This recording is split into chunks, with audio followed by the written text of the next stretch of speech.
Good day.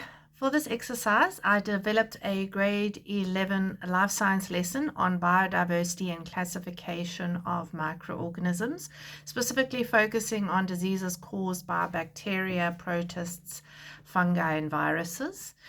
The lesson objectives were developed using Bloom's taxonomy so that the learners progressed from lower order to higher order thinking skills, building on their prior knowledge from year 9 and 10 and even the lessons to date.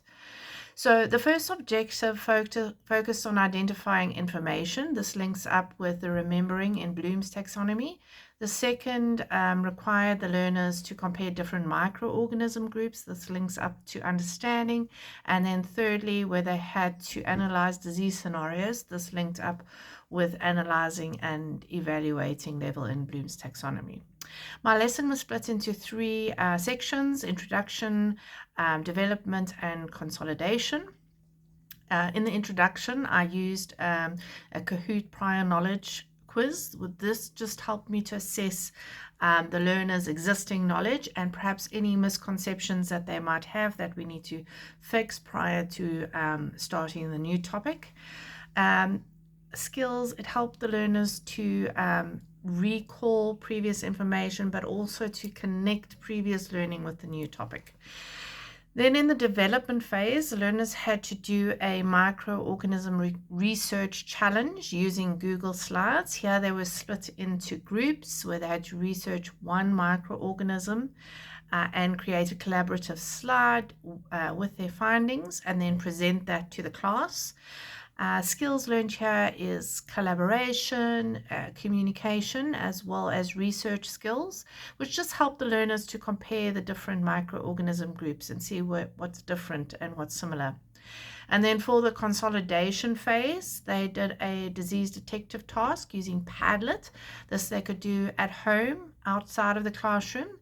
Here they had to analyze a specific scenario and then where they had to identify what caused the disease, and then they, instead of writing, they had to record a short audio response and post it on the platform. They also had to listen to their classmates' responses and comment on this. And this just helps to encourage skills such as discussion, also strengthen their critical thinking, problem solving, as well as verbal communication skills.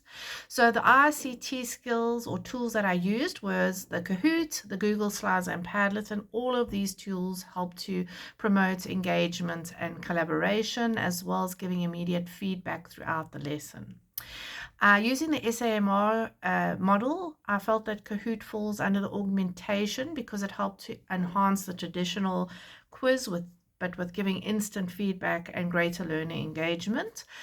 For the Google Slides, this represented modification because learners collaborated in real time to create shared digital content. And on Padlet, this represented redefinition because the learners created and shared audio responses, listened to one another, discussed ideas. This couldn't be possible using a normal paper-based activity. Then my role throughout was to obviously facilitate learning, guide discussions, provide support to the learners throughout the lesson. And the learners themselves had to participate actively. They had to research, they had to collaborate, they had to present, and they needed to apply their knowledge. And I made sure the lesson did cater for different needs by including a variety of activities. The learners worked in groups as well, which then allowed them to support one another while I could come in and provide any extra guidance where needed.